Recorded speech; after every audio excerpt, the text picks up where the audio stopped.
Hello, BookTube. It's the weekend, and I didn't do Friday reads on Friday because I felt that you had quite enough of this face for Friday videos. I did a barrage of them. But I still want to do some kind of stock taking for the reading that I've done. In the last week, I had a wonderful reading week, which is great. Well over 30 books, which is, it fills out the time. It makes me feel like my reading time is well spent. Quite a bit of what I read was for review, and quite a bit of that was, let's just say, unremarkable. But there were a lot of reads, a lot of rereads. I thought we'd go through just a handful of them now, just to talk about them, because I like this tradition. I watch a whole bunch of Friday reads, weekend reads, weekly wrap-ups, although whatever people call it, there's an infinite variety of terminology. But I thought we'd go through some of these things. Some of them will be familiar from watching this channel. The first one is Book of the Month by Al Silverman. This is the Book of the Month Club when it was a lot more serious than it is now. The Book of the Month Club is, I imagine that it's been hollowed out for financial reasons like everything else, but it's not the taste driver that it once was. And it's not as serious about the literature of the day as it once was. A lot of that makes sense, not only for the economic reasons that I just mentioned, but also for purely demographic reasons. I mean, the Book of the Month Club used to be a major way that people who lived far away from bookstores got books, and that isn't true anymore. There are more bookstores, and there's also the internet. But once upon a time, and for a long time, for 5 decades, the Book of the Month Club was a big driving force in the book world. And this book is all about that. This is all the internal reports, the reading reports that Book of the Month Club generated, and lots of other information besides. This was a feast. Just a feast. At every turn, I was thinking, okay, well, what you've given me so far is basically all you need to do to make this book. You can just repeat it. And I kept getting new, different kinds of wonderful inclusions here. I'm very glad that I found it. I'm very glad that I gave it priority instead of thinking that I would just pick at it. I was originally just going to pick and peck at it, but I didn't end up doing that. Same thing is true with this next one. I've read this book already, but I haven't read it in a long, long time. And I knew from my first reading that it's a bit uneven. Not a whole lot of effort was put in by its two authors to making it into an engaging narrative. But it sucked me in anyway. It just completely sucked me in anyway. This is Boswell for the Defense. I've recently found a copy of this, and this is part of a whole series. There were volumes on every aspect of Boswell's life. And there's something about this. There was a tone of buffoonish humor, an undercurrent of buffoonish humor that ran through this whole thing. I have to think that one of the two people involved here, one of the two writers, it's William Wimsatt and Frederick Pottle. I have to believe that one of them understood the the Tom Jones style farce going on all throughout this book. One of them had to understand it. I don't think it was Pottle. But this was utterly wonderful. I thought I was just going to look at it and just sample it and maybe save the full read for another day, but I fell into it completely. What a novel, or even, dare I say, an HBO miniseries could be made out of this material. What a novel could be made out of it. Just a picaresque novel to end them all. That would be so incredible. Then this next one is a reread. And again, like these first two, I thought I would just sample. I thought I would pick and peck. And instead, I read the whole thing. I've championed this many times before. I absolutely love it. This is the Richard Burton Diaries. There's no way these should be as compelling as they are. No way at all. I guarantee you that the Peter O'Toole Diaries would not be this compelling. I don't know quite what the reason is. I mean, part of the reason is that Burton was such a reader, such a dedicated reader. When he had all the world trying to distract him, when he had everything else going on, he was still a dedicated reader. So that might be it. Ultimately, I might need to search any further than that for the reason why this keeps pulling me back, but I'm very glad it did. Trade paperback held up quite well. Then we have I sign up for all of those daily deal websites for ebooks. For they round up that day's ebook deals and send you an email with links to Kindle or Kobo or whatnot, so that you can get whatever, you can go shopping there.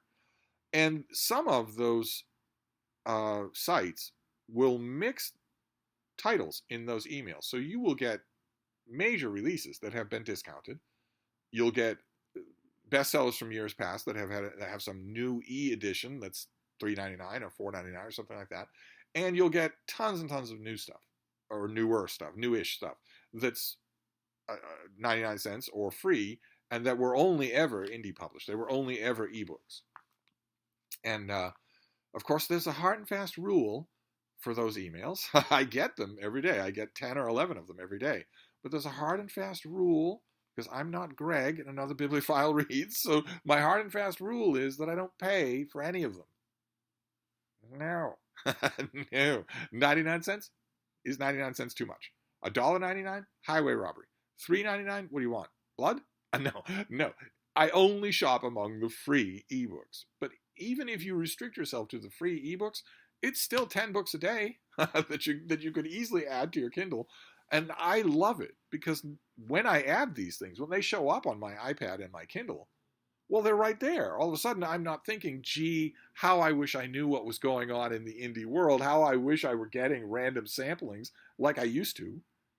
Because that's what this is. That's exactly what this is. It's random samplings. Try this. Does this look good? Of course, the proof of the pudding is going to be in the eating. The value of these things is going to be in the execution, not in the subject matter or the cover or anything like that. But here, I can experiment to my heart's content without spending any money or moving an inch. It's perfect for a couch-bound critic. So I want to add a couple of those to this roundup. Like, for instance, this one. This is by Julius Tavin, and it's called Darker Than Blonde. And it starts with a tough-talking Sam Spade-style divorcee who's driving an Uber just to keep my landlord off my back. I didn't think at first, in the first few chapters of this thing, I thought, you aren't really going to try to do that for the whole of this book, are you? That doesn't work in the 21st century. That voice has to go. Everybody else has already made their peace with that, so you can't really do that for the whole of the 21st century. But not only does the author not make his peace with that, but he manages to pull it off. This was very, very enjoyable. It ends up being a mystery and a caper and an action thriller, and I loved it. And like with so many of these things, these indie books that get shoved into my inbox, okay, I'm reading the offering. This is the first in the series. I'm reading the offering that those aggregator sites are giving me. I'm reading that offering for free, because I'm not Greg, so I'm not paying any money for these things. You don't pay money for these things. I'm reading the first one for free, but if I like it as much as I like this one, this was genuinely exciting. If I like it as much as I like this one, well, then the author has earned a customer. So after that, I will pay for the next one. Because I still don't have it in me. It still feels downright predatory to read a first book in a series like this, really enjoy it, then go email the author and say, oh, by the way, I'm a Ponzi critic who's sitting like a parasite on your backside, and so I'd appreciate it if you send me free copies of all the subsequent books in the series. That still feels wrong to do. I'm happy to do that to Harvard University Press, sitting on a $14 billion endowment, but I'm not willing to do that to Julius Tavin. So I will just buy the next book in this series. Usually, when I get a book like this in one of these sites, that's book number one in the series, usually I find out that there are 5 or 6 or more books that are out already. Fine by me. I found a lot of authors this way. But that's not the only one of these on this list. But this next one is a biography, because this is People April. After all, this is Sarah Franklin. This is her biography of Judith Jones, the editor, which is fantastic. It gives a great portrait of Knopf, a great portrait of the publishing world of Judith Jones's day, and an accurate but searingly damning portrait of the institutionalized misogyny of the day. Good Lord, it's utterly unavoidable. All throughout here, it's just utterly unavoidable. One particular poobah of the publishing industry, who's had a couple of books in the last 10 years, it's all but a total loss for Mr. Epstein. But there are plenty of others too. Oh my God. And against that torrent, that wall of institutionalized sexism, Judith Jones had just what you would want. She had everything that she needed. A tough attitude, great prose, and most of all, great instincts, which an editor needs above all others. And an editor needs that more than anything. Great instincts. Because you need to be able to rack up wins or you're going to be out of the job, especially if you're a woman at this time. I don't think that there are any ranking or majorly powerful editors anywhere in the American book market today who are men. I don't think there ever will be again. But this was a different era. And this author, Sarah Franklin, does a great job of portraying it without becoming tiresome. I've seen people write books like this where they do get tiresome. It was worse. Things are better now. No one wishes that it was that way again. So you don't need to bang on about it forever and ever. And she doesn't. Mercifully, she doesn't. Instead, this is such a bookish book. Oh, my. And right along the way, as steadily as she can, every point she makes, she is correcting the record. So if she does a lot of interviewing, people who are alive during these days, during these years, she does a lot of original interviewing here. This is invaluable as a book, as a research. But whenever that an interview subject strays into the normal sexism of these days, not now, but these days, she just steadily corrects the record. Maybe not to their faces, but certainly to the reader. So an editor says,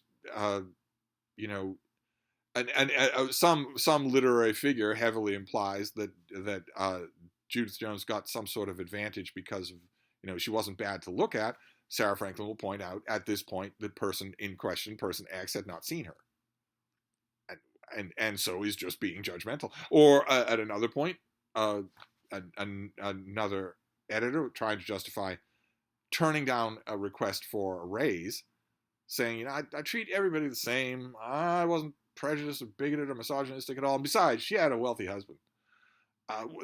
Sarah Franklin just scoops in and says, no, in fact, she was the main breadwinner. And there were times, stretches, where she was the only breadwinner. This is simply false. It ends up being very, very good. I really enjoyed it. I'll be getting the finished copy. Okay, this is another one of those indie book things that I got. This is by L.C. Turner, and it is Friends and Foes, a cozy mystery about a woman whose friend pushes her to buy a bookstore. And they stumble into a quirky community and a cozy, quirky world, and it's all set around a bookstore, and the murder is virtually forgotten by everybody by the middle of the book, and the procedural stuff is not all that tight.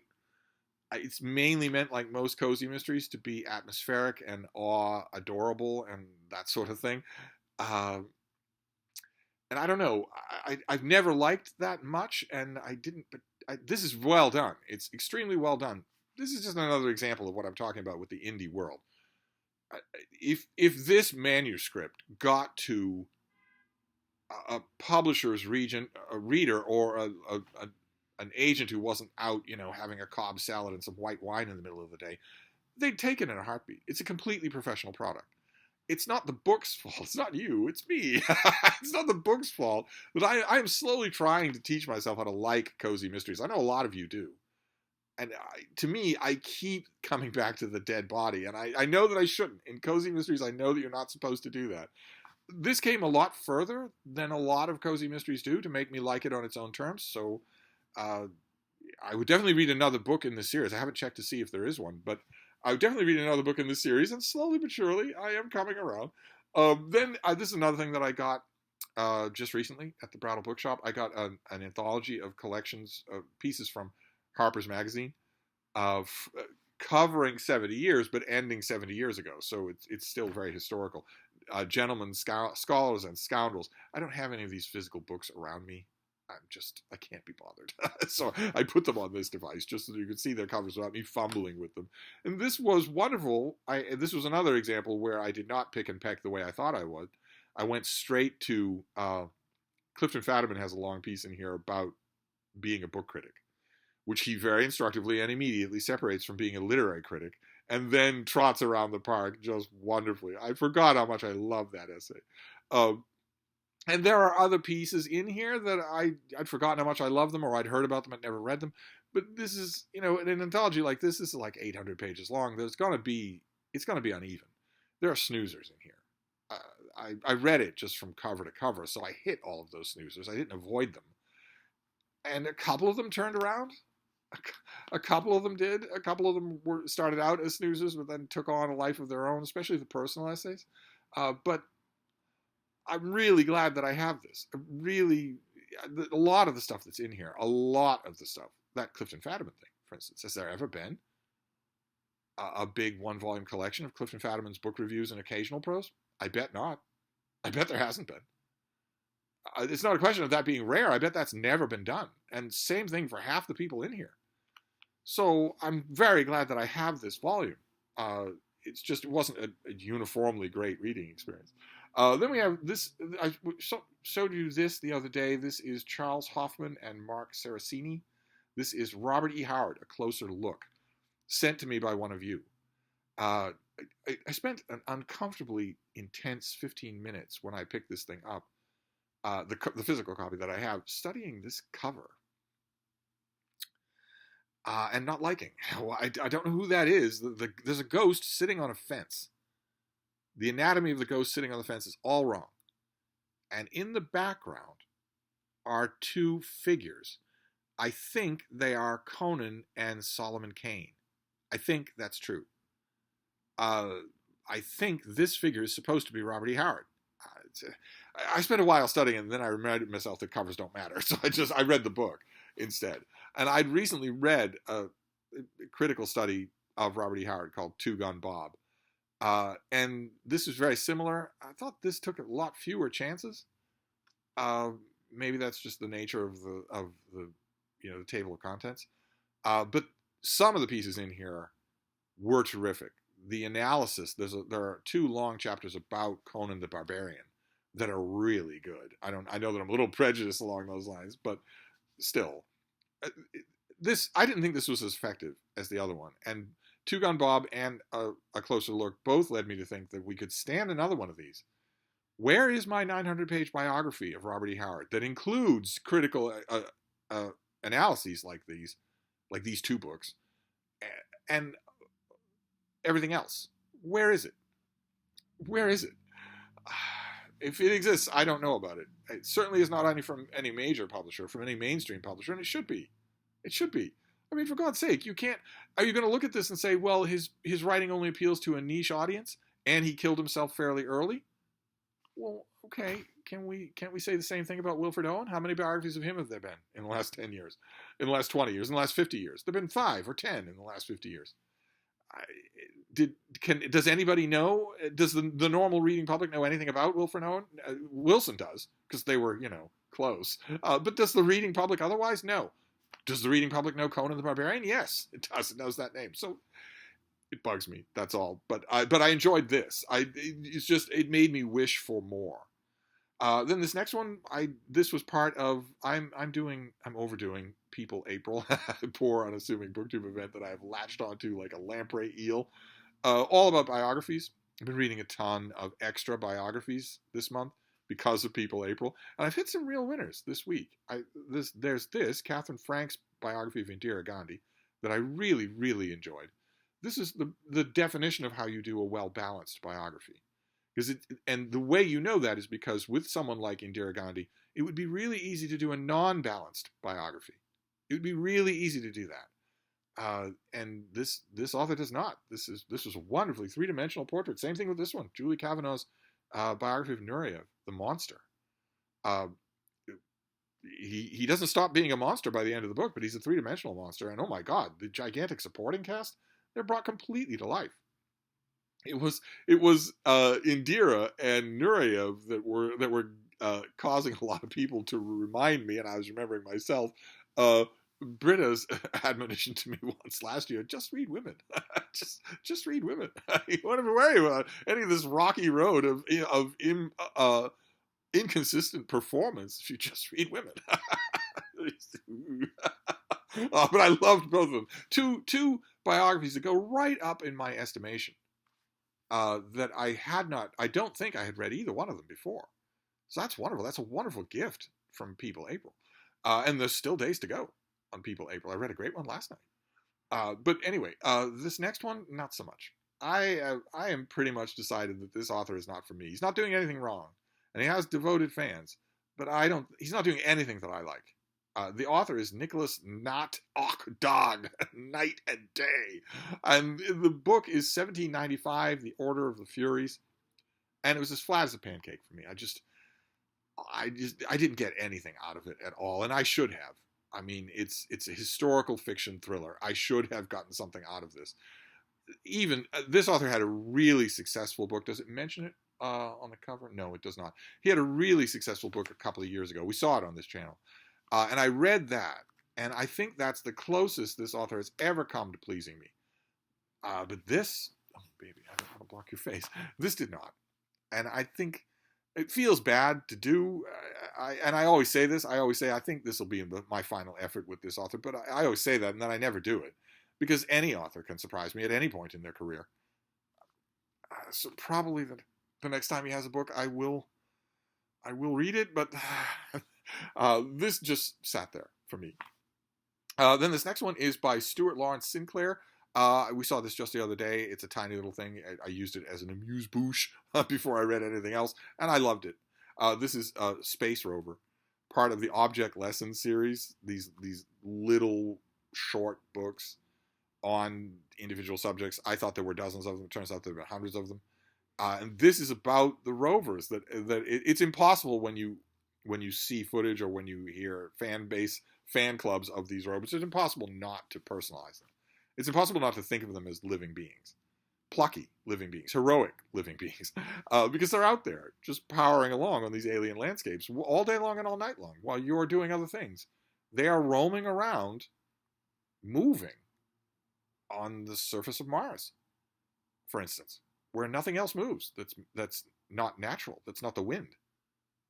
They're there. They're out there doing stuff, generating their own oxygen, drilling into rocks, using their equipment. They're guided by mission control. But this book perfectly captures that. Perfectly captures that weird mixture of all the author at the end of the book. He mentions that these things are a conglomeration of aspirations. They're fueled by just a wonderful mixture of aspirations, all kinds of aspirations, not just scientific, but personal, dreams. This captures that perfectly. A lot of these object lessons don't. They try to capture the essence, the wonder of their little subject, and they don't really do it. This one does. I can't help but think because this subject is so infused with wonder anyway. You'd be hard-pressed not to do it. But I loved it. This will be one that I keep. Then this next one is for another BookTube event. This is another BookTube drift. There's a BookTube event, Saga Long, where we a bunch of us get together and read Icelandic sagas. And we've decided this time around a quick event and also a limited event where we're going to concentrate on the Saga of the Volsung, which is quintessentially Icelandic saga. It's got all the stuff you want and none of the stuff that will really that you're not expecting. Although there's plenty in it that will surprise you if you've never read an Icelandic saga. It's a great place to start. I watched all the announcement videos for Saga Long 2024 for the Volsung saga, and a couple of them, and also a couple of booktubers just in general who aren't part of Saga Long, kept coming up with this same person. The same guy who I guess is a YouTuber and is doing translations of Icelandic literature. His name is Jackson Crawford, and he did a translation of the Saga of the Volsungs. I naturally wanted to give it a try. I've already read the Penguin version, and I read the older one that's on Project Gutenberg. I wanted to give this new one a try, and I did. And boy, oh boy, does this guy live up to his billing. The introduction treats you as an intellectual equal, even though he knows the subject better than you do, and goes through what we know, what we don't know, why it's exciting, what to think about it, what the research lines are, and then gives you the whole of the saga in amazing vigor. Just amazingly done. He's the real deal. He is the Peviar and Volkonsky of Icelandic sagas. I think he should do every one of them. And I have to say this. I know this is just from a critic's point of view, but he ought to have a higher profile. I mean, I didn't know about this guy. I don't think he's published by a major publisher, and he should. He should be. These could be the publishing event of every season if he did them. And he could be a squintillionaire, as I'm sure he wishes. He could have a dragon hoard of treasure. But I did go at this. I wondered if maybe other booktubers and other epic literature fans were overselling him. They definitely are not. They definitely are not. He's amazing. Okay, then I mentioned this in another video today. I recently got a "Have you read?" question, and the person was innocent. They had no idea. They had no idea that I have a long history on this channel of overreacting to "Have you read?" questions. The person asked me, "Have you read The Voyage of the Narwhal" by Andrea Barrett, her historical novel about an Arctic expedition in search of another Arctic expedition? And I overreacted comically, as I always do on the subject. I'm hoping that the person who asked the question understands the humor involved. But then, almost like the next day, a perfect copy showed up at the Brattle, hardcover with a plastic archival cover and whatnot. So I took that as a sign and I reread it. And I loved it. Just loved it. So much more going on here than I originally thought when this first came out, 20 years ago or whatever. I read it and liked it then, but there's so much subtlety woven in here that I missed, just plain missed the first time. When 20 years ago, I would have been 8, keep in mind. So there's probably plenty that I missed. But I'm so glad that I found this. I'm so glad that circumstances brought it to my attention. If that "Have you read?" question had not been asked on a live stream, I'm sure that I would have seen this at the Brattle and ignored it. And instead, I had a smile on my face, and I was prompted to grab it and reread it. And I'm glad I did. What a book. Then this next one is Joseph Riley. This is Of Books and Men, also a recent find at the Brattle Bookstore. This is a collection of literary pieces of his. What are the Russians doing? What are the poets in Ghana doing? All that sort of thing. Reflections on Shakespeare, all that sort of thing. And I kind of knew what I was getting into. The author was an English professor forever and ever. Very, very accustomed to telling people what they should think about things rather than telling people what he thinks about things. Very, very accustomed to a complete lack of parody. So I will speak and you will take notes. You won't just listen. You'll take notes. I don't like that attitude. I don't like it in the classroom, and I don't like it in books either. It's not entirely present in this book. It is whenever he takes up the subject of an author, that woolly old practice of lit people from him all the way to James Wood, where it's thoughts on Montaigne. Oh God, shoot me now. That I'm going to be repulsed by that when anybody does that. Not just that brings out the worst in male writers. It brings out the absolute worst in them. And it brings out some pretty bad stuff in Joseph Riley. It makes him boring. But half the pieces in here are not like that. Half the pieces in here are more literary reflections. Not, I'm teaching you about George Bernard Shaw, so, get your notebooks out. But rather, I'm chasing my own thoughts about this particular figure or that particular figure. Those pieces were far more charming.